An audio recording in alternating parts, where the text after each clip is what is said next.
Good morning, children. This is A. Manoj Kumar, working in Oxford High School of Bugunduru. Welcome to social class. We have been discussing about people and migration. In this session, I will explain you about international migrants. International migration. By generally speaking, you tell me what is migration. We know the exact meaning of migration. Moving from one place to another place, that is called migration. If you wanted to say simple words, what is international migration? You also know, suppose if I am migrating one country to another country, that means my parent country to another destination country, that is called international migration. Generally speaking, from India, I wanted to decide to go USA. Is it international migration or not? Yes, that is international migration. Come to our lesson. In this session, clearly I will explain international migration. UNDP. Already we discussed about UNDP in second lesson, ideas of development. UNDP means what? Yes, United Nations Development Program.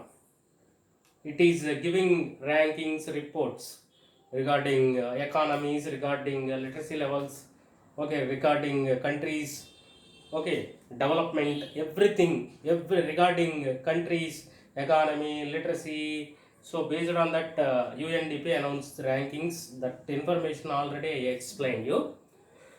UNDP identified, okay, then one third of the world's 200 million people are migrating one place to another place. Okay, as per UNDP report, 200 million people are migrating. Okay, if you take 200 million, less than 70 million people are migrating one developed country to another developed country. Okay, here keenly underline this word, less than 70 million people migrating one developed country to another developed country. For example, developed country in the sense already developed well. Their per capita income, literacy levels, life expectancy at birth rate, everything is very good. We can say by that time it is a developed country. USA is a developed country. All Europeans comes under a developed category. For example, USA resident, he wanted to migrate Europe. That means France. That is one person, USA resident, migrating developed country to another developed country.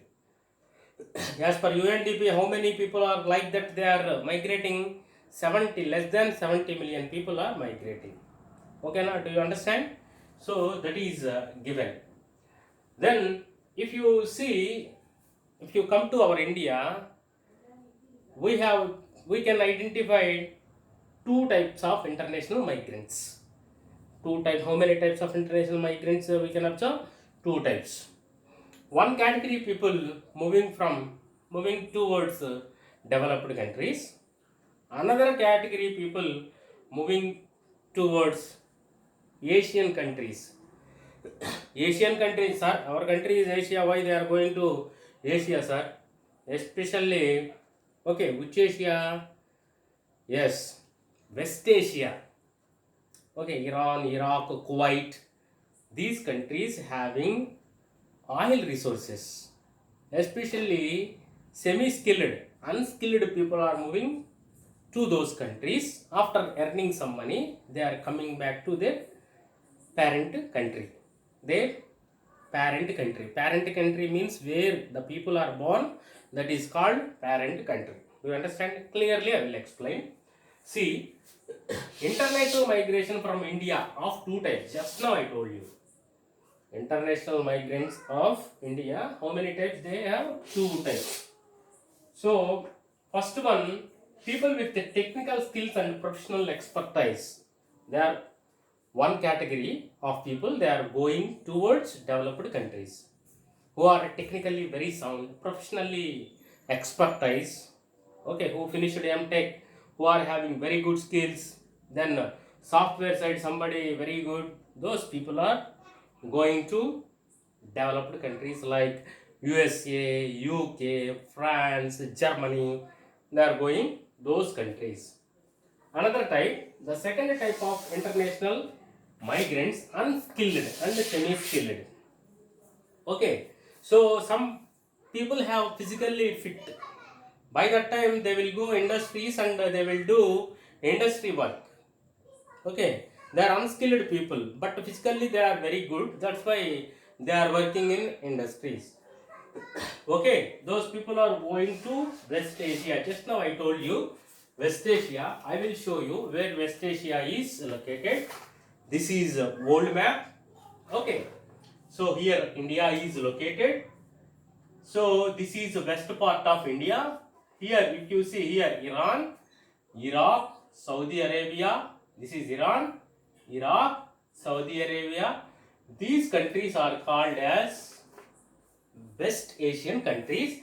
These countries having oil resources, abundant oil resources. These countries having.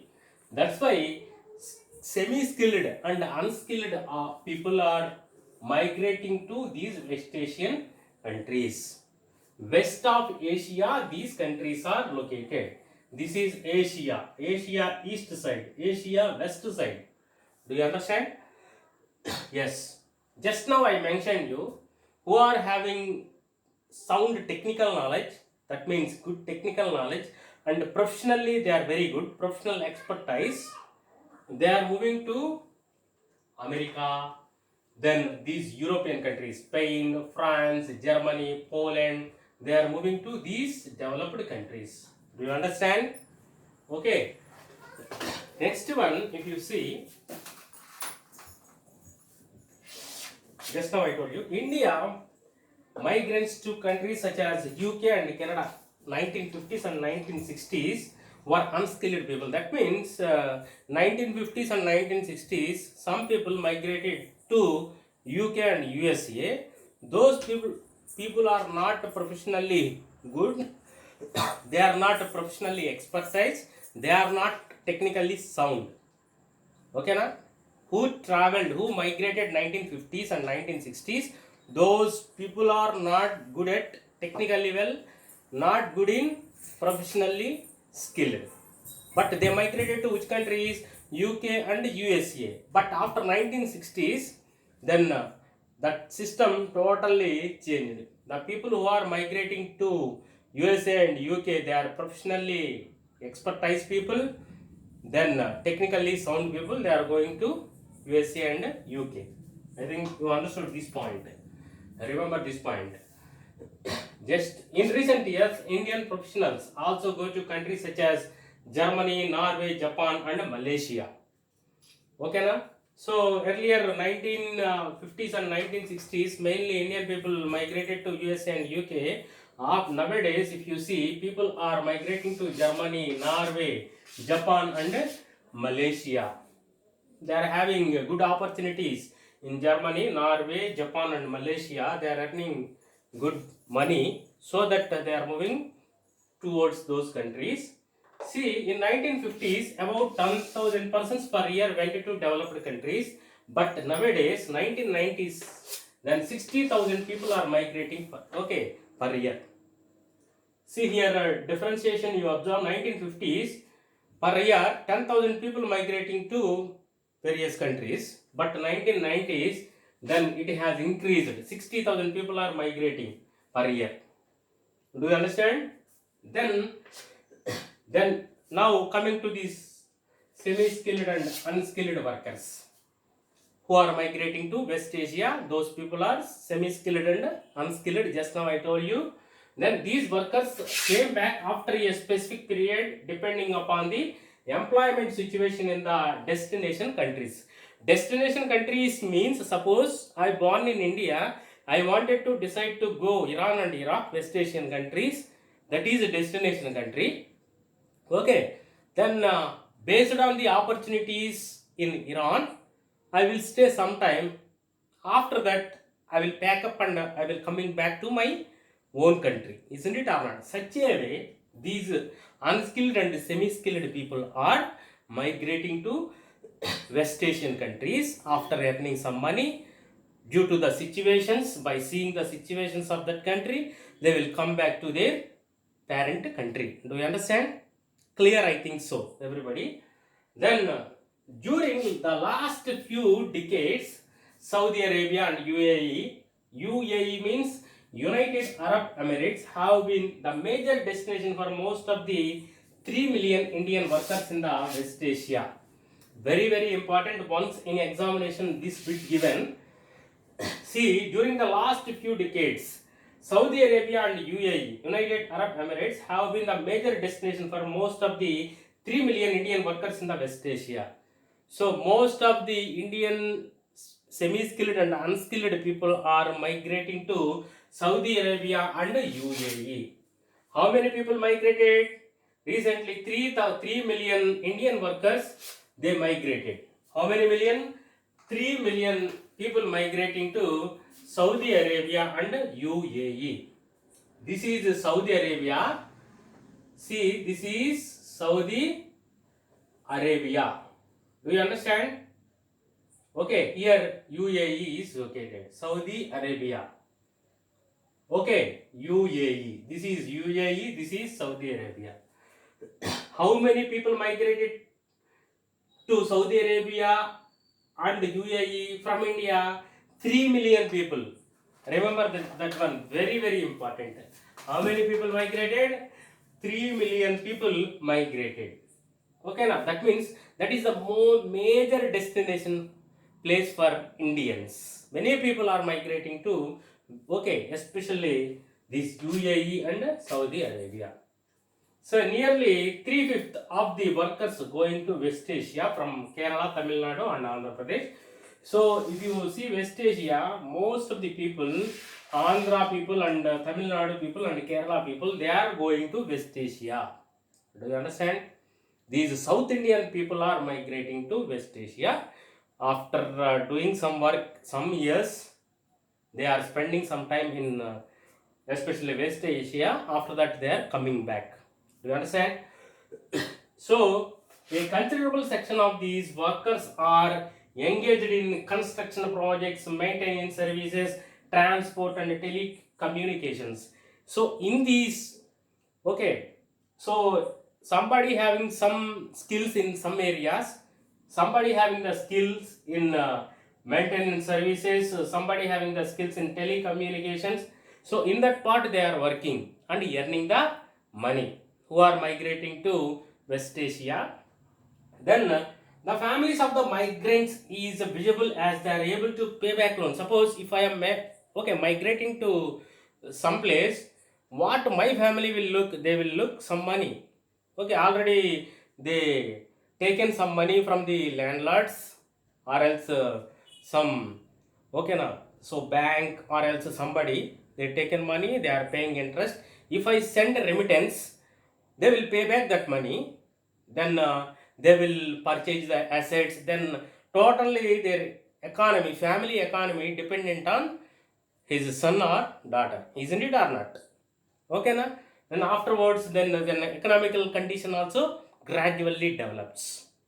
So that international migrations also helps the boost of the family's income. Family's condition will improve, increase.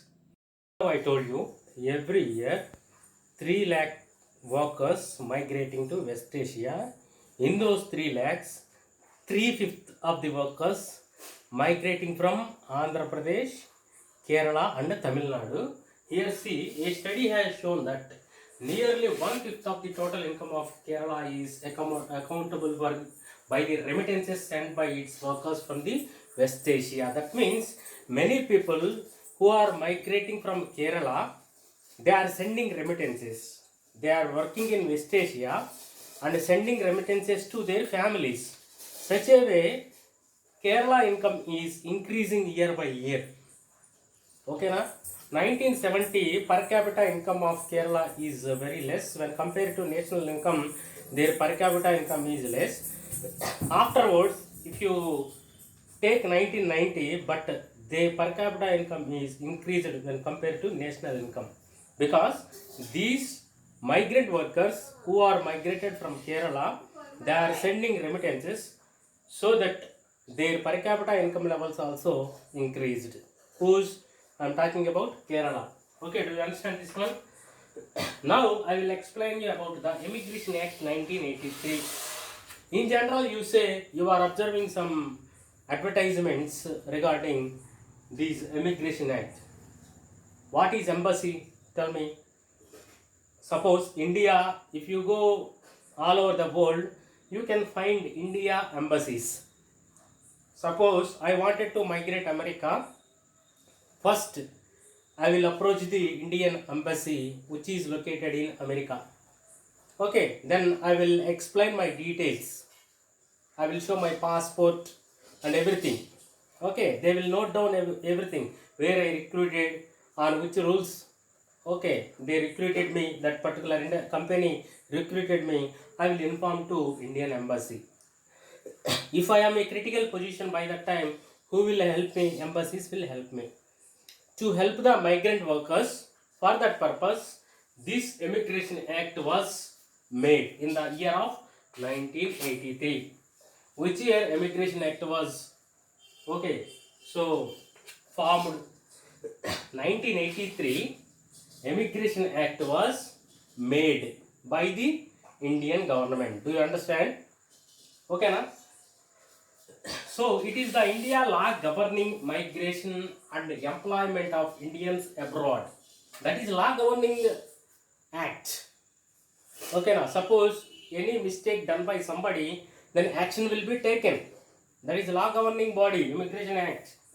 Okay, now then it also lays out conditions to safeguard the interest to workers emigrating for employment who are migrating to various countries. For their rights, this is protecting. Which is protecting? Immigration Act is protecting. Okay, na? If you say your details clearly to immigration, that means embassy, then they will protect you. Do you understand? Embassy set up by the Indian government in different countries are expected to, different countries follow the legal procedures and protect the welfare of the international migrants. These embassies protecting the and take care the welfare of the migrants. Simple words. Okay, now if you wanted to learn simple words, these embassies protecting the welfare of migrants. Okay, so Indian embassies you can find, just now I mentioned you, then we can find all over the world. If you go USA, Indian embassy will be there. If you go UK, Indian embassy will be installed. Okay, na? So it is performing its duties in France, in Germany, in various countries. It is embassies are performing their duties, protecting the welfare of migrants. Then at a times means sometimes migrant workers are not paid their salaries. Recruited agents, suppose I recruited by some agency, this agency then promised me to pay prominent salary in foreign country, but afterwards if I whenever I went to that particular country, I reached the country, then they they failed to fulfill their promise. By that time, who will help me? By that time, embassies will help me. That means here some agents, some recruitment agencies surely cheated the migrants. Okay, na? By that time, these embassies are helping hand to migrants. See, at times migrant workers are not paid their salaries. Recruitment agents cheat these workers, are collecting more than the prescribed fees. First time they will say we will collect 10,000. Afterwards, whenever they reach the foreign destination, that time you pay 50,000, like that. Double amount, triple amount they will collect. They will face lot of problems by that time. They don't know anything. Then employers also sometimes they terminate their agreements. Suppose you are recruited for 2 years, but whenever you reach there, after working 2-3 months, then the board they will say, then we are no need your services, so enough. Like that they will breach the contract. By that time also embassies will take care. Okay, employers also terminate the job contract before its expiry, pay less than the agreed salary. they promised me to pay 1 lakh rupees per month, but actually they are paying 50,000. That means they failure to promise their actual amount, to pay actual amount, isn't it or not? By that time I will approach the embassy, then surely they will help me, isn't it or not? That's why these law governing body made in the year of incorporated in the year of 1983. They often force workers to do overtime without making additional payments and deny permissions to keep one's own passport. These recruitment agencies, what they will say, then you do overtime work, then sometimes what they will do, then they will take the migrants' passports and they will fear to migrant. They will fear the migrants. We won't give, if you do not do the overtime work, we won't give the passport. Okay na, do work like that. Okay, they will use these workers a lot. That means the agencies use these workers hard work like that. Okay na, they are breaching their contract, isn't it or not? Here Indian migrant workers seldom lodge any complaint against their foreign employers for the fear of losing their job. Suppose if I reached the foreign country, then already they breached their contract, agencies cheated me. By that time I do not lodge any complaint against these agencies. I always fear I may lose the job, even though they are paying less amount what we contracted. Simply I will do my job. So I have always fear to lose my job, so that by that time these embassies, this act playing very important role. Do you understand? So examination point of view, Immigration Act 1983, very very important. This act protecting the rights of the foreign migrant, that means who are migrating to foreign countries, their rights will be protected through this Immigration Act 1983. Somebody cheated by recruitment agencies, then these, by that time these people will consult the embassies, and these people took the protection from the embassies. Okay now, that means embassies will provide the justification to these foreign migrants. Do you understand? So we completed people and migration, so that you thoroughly read the textbook. Okay, then note down the important points. If you have any doubts and raise your doubts, then I will clear your doubts. Okay na? So totally line by line I explained you. So now your turn, open textbook, read and each and every line. So box items also don't leave, that also once go through. Then finally in the final page you have TQ questions. Once you go through the TQ questions, okay na? Thank you very much.